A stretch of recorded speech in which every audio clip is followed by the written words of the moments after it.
Waheguru Ji Ka Khalsa, Waheguru Ji Ki Fateh. Welcome to the segment of Coach Gurbani's a-sabad-a-day, the recitation for the day.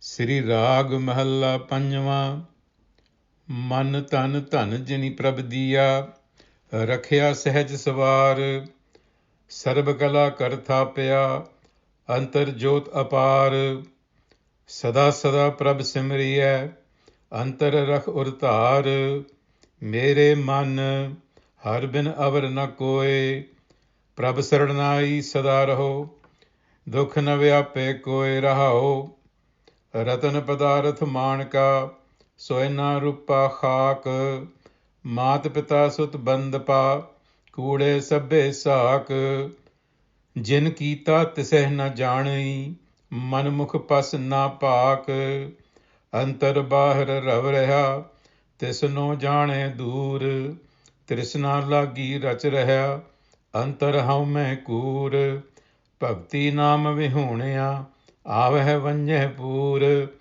राख लिहो प्रभ करण राख लिहो प्रभ करणहार, जी जंत कर दया, बिन प्रभ कोय न रखण हार, महा बिकट जम भया, नानक नाम न विसरो, कर अपनी हर मया.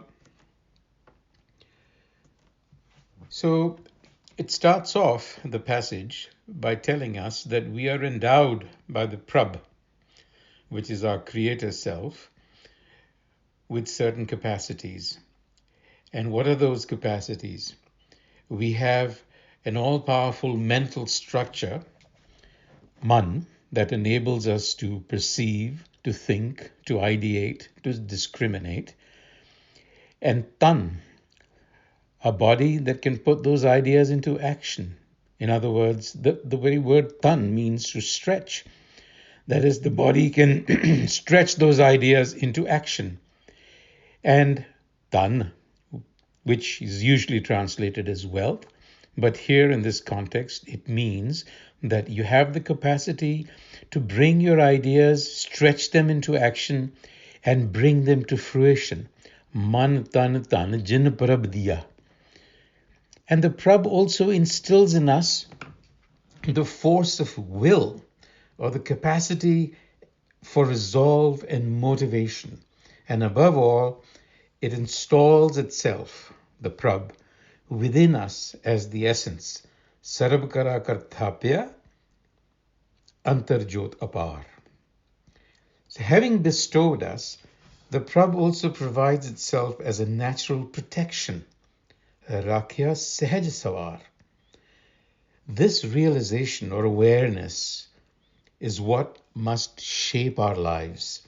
Sada sada prabh simriya, antar rakh urtar.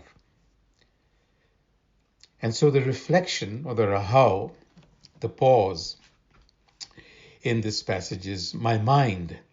Without the Hari self, now Har and Prabh can be treated as synonyms, refer to the self within. Har means the life giver. So without the life giver, there is no other protection. In other words, the very life that creates us protects us. Mere man har bin avar na koi. So if you act out of this self-awareness, then you will be shielded from sorrow or dissatisfaction. Dukh na hoy. Dukh is typically translated as sorrow, but its root lies in dissatisfaction, in not being satisfied with the way things are. But if you keep this awareness in mind, then life will flow smoothly and it'll be experienced more fully. So let's come to what that awareness entails. It is, first of all, the Guru tells us, the recognition that gems, material goods, rubies, gold, and silver, they're all like dust. They don't really settle. They fly around.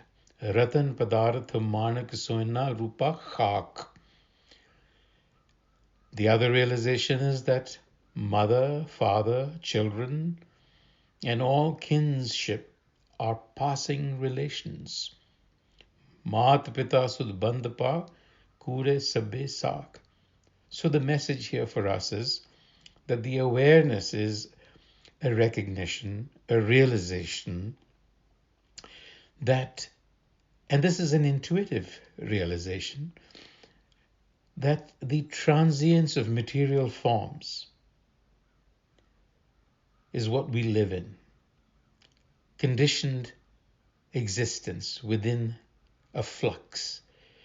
So we have to start with that realization. It has to be understood, intuited, and with a sense of conviction.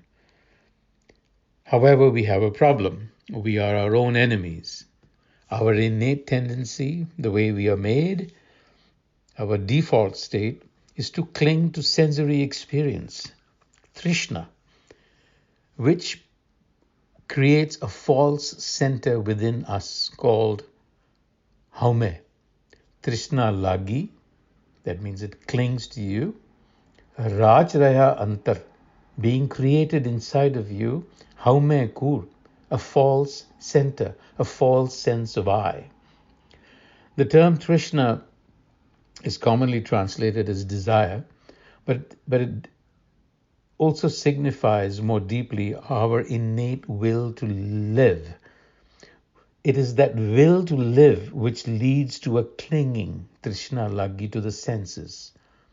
And this Haume-centeredness leads to a form of amnesia, a forgetting of the true source of our existence. Jin kita tise na janya, manmukh pas napak. And then what happens? We pile ourselves on with the dross of matter. In other words, things only just go downhill. In conclusion, Guruji tells us that multitudes lack this awareness or sensitivity, and then what happens to them? They become imprisoned in their own minds, manmukhs, and unprotected, they're constantly devoured or consumed by the tyranny of space and time. Bin Prabh koi na rakhanhar, maha bikat jam bhaya. As a result, they are condemned to repeat themselves. Bhakti naam vihunaya ave vanyapur. So this is the fate of multitudes. And so in the end, the Guru begs to be spared such a fate. Nanak, naam na visre, kar apni har maya. This is a prayer that please spare me from such a fate. Grant me that intuitive self-awareness so that I can live life to its fullest and to its best possibilities. So therefore, use your capacities that have been given wisely. Until the next time, Vaheguru Ji Ka Khalsa, Vaheguru Ji Ki Fateh.